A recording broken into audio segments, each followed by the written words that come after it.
I've been waiting for this one to arrive.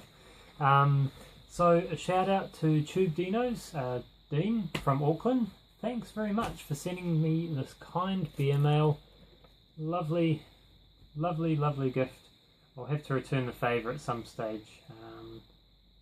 Once I've got something that I reckon will be nice to send up your way. So this is what he brewed. Pot Kettle Black version 2. Now, I don't know if you know, but Pot Kettle Black, that's a it's a Yeasty Boys beer, I'm pretty sure. And it was first released, quite a while ago, maybe 5 years ago? 4 or 5 years ago, something like that. Well, that was when I first discovered it anyway, so maybe it's older than that. But anyway, it's a black IPA. When I first tried it, it was very, very hoppy, very hop driven. Definitely a black IPA, you know, in terms of new age IPA hoppy beers.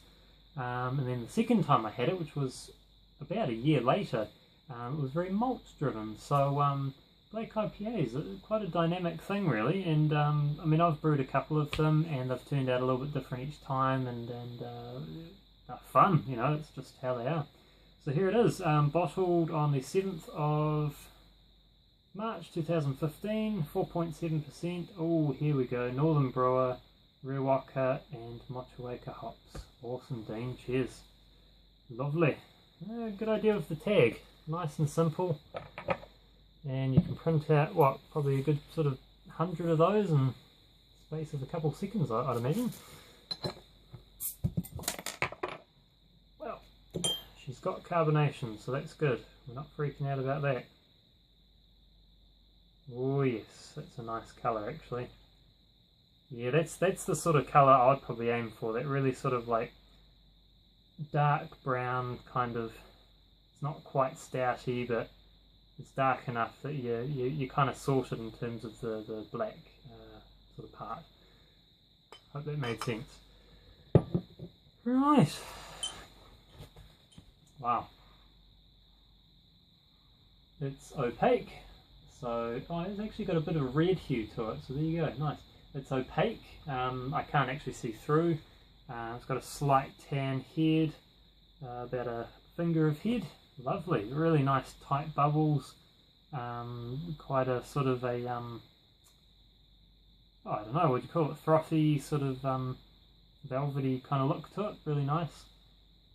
This is turning into more of a review, isn't it? So, maybe it's not quite a sip it.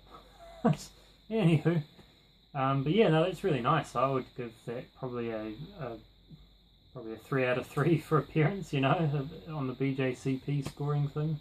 It's yeah, looks nicely carbonated as well. But yeah, okay, let's check out the aroma. Oh, wow.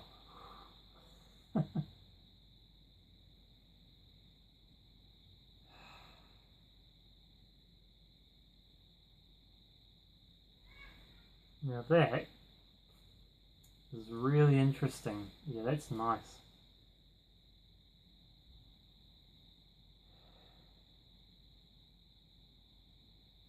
Getting a really nice, sweet, sort of honey floral aroma from it. What else was there?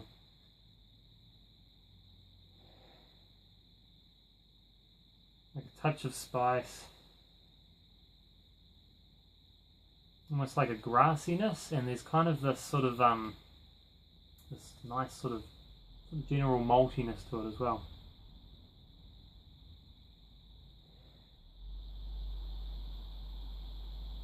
I think I get a real touch of like the black malt you've used, that almost kind of slightly roasted character just lingering in the background there.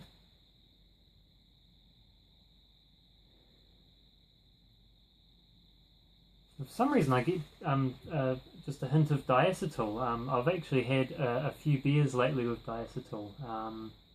One of my own, one that someone else brewed, and there was another one. But I've kind of started to pick up on the diacetyl thing, so that's cool. But it's fairly low, like it's almost undetectable. I would say, you know, if you weren't looking for it, it's just me trying to, you know, trying to do beer tasting, you know. That's got a really pleasant aroma though. It's nice and hoppy. It's wow, nice. Let's go on for some flavour, eh? Cheers, cheers guys, and cheers Dean. Thanks.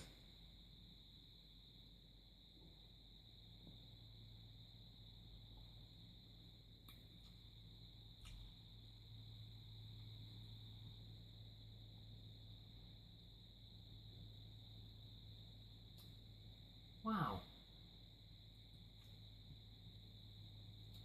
Oh, well done. That is really nice. Seriously, that's a very nice beer. I like that. Oh, the flavours, kind of like the aroma, but it delves deeper into the kind of the maltier space. Sort of you get the hops here, and then it quickly leaves those behind, and you get this really nice sort of malty, really round, malty, good body to it as well, sort of a medium bodied beer.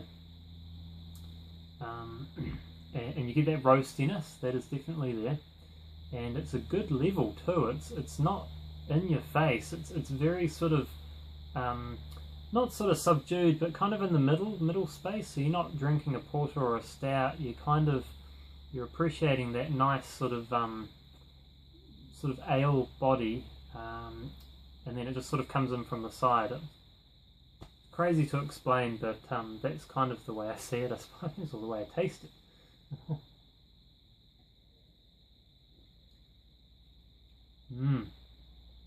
No, that's really good. Wow. And the flavours are relatively clean as well. I'm very impressive. Flavours are they're clean and they're tight, you know. Everything's here, you know. You're not sort of waiting a few seconds and then getting this and then getting that. It's all just here. Really nice round flavour. It's awesome.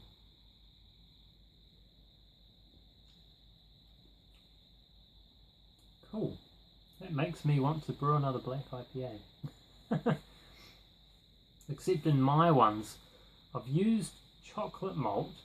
I don't know why. I think I just got chocolate malt once and thought, oh, I'm going to try use this. So it's always been based on a chocolate malt for getting the colour, and then I've just held off just at the end just to kind of keep it down a notch so that it's not too kind of so it's not too sort of well, chocolatey or roasty, grainy. There's that sort of grainy, chocolatey kind of flavour that comes off chocolate malt, but I'm not really getting it in here. This is different. This is actually quite nice, and I'd like to try this. Yeah, no, very interesting. Nice. And as always, you know, black IPA, deceptive in colour, deceptive in aroma. Lovely flavour. That's how it is, eh? So good beer. Excellent. I really appreciate it, dude. Thank you very much. When I have something good to go, I will try and fire one back up to you. So I'll let you know when that is and we'll organise it.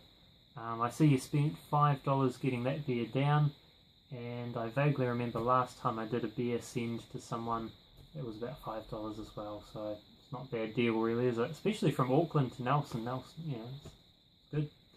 Anyway, cheers, very nice.